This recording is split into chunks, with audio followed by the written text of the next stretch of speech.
बिस्मिल्लाहिर्रहमानिर्रहीम रब्बि इश्रह ली सदरी व यस्सिर ली अमरी वहलुल उक़दतम मिन लिसानी यफ़क़हू क़ौली। मेरे तमाम सुनने वालों को अस्सलाम वालेकुम।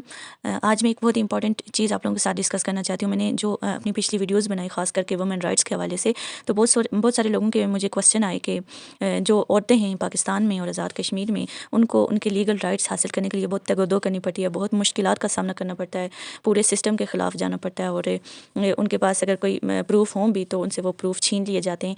और एक इम्पॉर्टेंट जो आजकल पाकिस्तान में ड्रामा सीरियल आया था लेटेस्ट केस नंबर 9, और उसके हवाले से भी पूछा कि वहाँ पे जो रेप विक्टिम थी वो लड़की, उसके जो प्रूफ थे उसको साबित करने के लिए वो सारे मिटा दिए गए, तो उसको बहुत ज़्यादा मुश्किलात से जो है वो इंसाफ मिला और उसको बहुत बहुत सारी मुश्किलात का सामना करना पड़ा।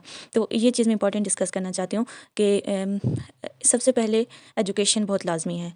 ये चीज़ मैं एज़ ए लॉयर ये नहीं कहूँगी कि इंसाफ जो है हासिल करने के लिए बहुत नहीं मिलता, नामुमकिन है। नामुमकिन नहीं है, इंसाफ मिलता है। और आपने ड्रामा में भी देखा होगा कि लास्ट में इंसाफ मिल जाता है। तो सबसे पहली चीज़ आपको करनी है, ख़ास करके औरतों से मुखातिब हों, कि आपने अपने राइट्स को अवेल करने के लिए कोशिश करनी है। और सबसे पहले मैं माँ बाप से दरख्वास्त करती हूँ कि अपनी बच्चियों को तालीम दें, उनको उनके राइट्स से आगाह करवाएं, उनको बताएं कि उनके राइट्स क्या हैं। अगर एक बच्ची के पास एजुकेशन नहीं होगी तो उसको कोई पता नहीं चलेगा कि उसका क्या राइट है और उसको कैसे इस दुनिया में जो अपने हुकूक हासिल करने और ख़ास करके इस सिस्टम के साथ कैसे लड़ना है, इस सिस्टम के ख़िलाफ़ कैसे जाना है और अपने राइट्स कैसे हासिल करने हैं। लड़कियों के साथ हमारी सोसाइटी में ये चीज़ आम है कि बहुत सारी लड़कियों के साथ बहुत सारे मामलात हो जाते हैं, उनके रेप हो जाते हैं बच्चियों के, और उनकी इज़्ज़त पर लोग हाथ डालते हैं। लेकिन माँ बाप जो है वो सोसाइटी के डर से अपनी बच्चियों को चुप करवा देते हैं, और वो बच्चियाँ भी उससे अपना नसीब मान के चुप होकर बैठ जाती हैं कि पेरेंट्स हमारे कह रहे हैं तो हम लोगों की इज़्ज़त जो है वो उस पे हर्फ आ जाएगा। पेरेंट्स की इज़्ज़त नहीं रहेगी सोसाइटी में। जब ये बात बाहर आएगी तो लोग क्या कहेंगे कि इनकी बच्चे की कोई इज़्ज़त नहीं रही। और सबसे बड़ा मसला जो पेरेंट्स को डर होता है ये कि कल को कोई रिश्ता नहीं लेगा, हमारी बच्ची की शादी नहीं होगी। तो अगर बच्ची एजुकेटेड होगी, उसको पता होगा अपने राइट्स का, तो वो इन सारी चीज़ों को बादर नहीं करेगी। उसको अपना राइट लेना होगा, उसको अपने राइट लेने के लिए किसी सोसाइटी से लड़ना पड़े या पूरी सिस्टम से लड़ना पड़े, वो लड़ेगी।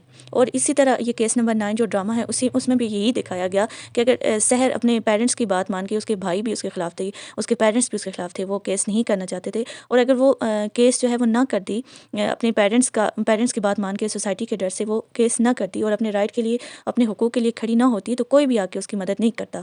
कामरान जो वहाँ पे मुलजिम था, मेन एक्यूज़ था, वो ऐसे ही जो है वो पावरफुल था, और पुलिस भी आप लोगों ने देखा होगा कि उसके साथ थी। और ये बात हमारी सोसाइटी की हकीकत को बयान करती है। और वो केस भी, वो ड्रामा भी जो है वो रियल स्टोरी से रिलेटेड है। तो अगर शहर अपने हुकूक के लिए ना खड़ी होती तो वो लोग कोई भी उसको उसके हुकूक दिला नहीं सकता था। इसीलिए मैंने कहा था कि मतलब मैं कहती हूँ कि जस्टिस के लिए आपको खुद चल के जस्टिस की तरफ जाना पड़ेगा, अपना पहला कदम उठाना पड़ेगा। जस्टिस खुद चल कर आपके पास नहीं आएगा। तो आपके, मैं पहले भी अपनी वीडियोज़ में ये कहती रही हूँ कि लड़कियों को सबसे पहले स्टेप उठाना पड़ेगा अपने राइट्स के लिए। इधर उधर की सोसाइटी की बातें, चार लोग जो हैं, आप लोगों को ये डर होता है कि चार लोग क्या कहेंगे। चार लोगों को आज आप का टॉपिक है चार लोगों के पास, कल को कोई और विक्टिम होगा जिसका टॉपिक होगा उन चार लोगों के पास, वो आपको भूल जाएंगे। सो चार लोगों की फ़िक्र करने के बजाय आप लोग इस चीज़ पे फ़िक्र कीजिए कि अगर आपको आपका राइट ना मिला तो आप सारी ज़िंदगी उस एहसास कमतरी का शिकार रहेंगी, उस बोझ के तले दबी रहेंगी कि आपके साथ क्या हुआ और आप अपने राइट के लिए खड़ी भी नहीं हो सकी। इसी तरह एक और आज वो मैं देख रही थी, एक इंडियन मूवी आई है जो नई अभी रिलीज़ हुई है, हक मूवी का नाम है। शाज़िया बानो एक औरत थी जो हिंदुस्तानी मुसलमान थी, और उन पे ये उनकी रियल स्टोरी पे ये मूवी बनी है। आप सबको भी देखनी चाहिए, और ख़ास करके लड़कियों से भी कहती हूँ कि आपको वो मूवी लाजमी देखनी चाहिए।